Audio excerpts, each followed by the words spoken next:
Нам надо быть просвещенными людьми.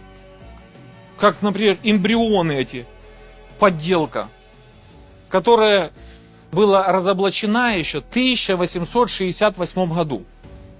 Но до сих пор это печатается в учебниках для детей в школах. Посчитайте, сколько лет назад это уже произошло разоблачение. Все эти обезьяны и так далее, сотни лет назад, десятки лет назад уже произошло разоблачение, что это ложь, что это подделки. Но это до сих пор печатается.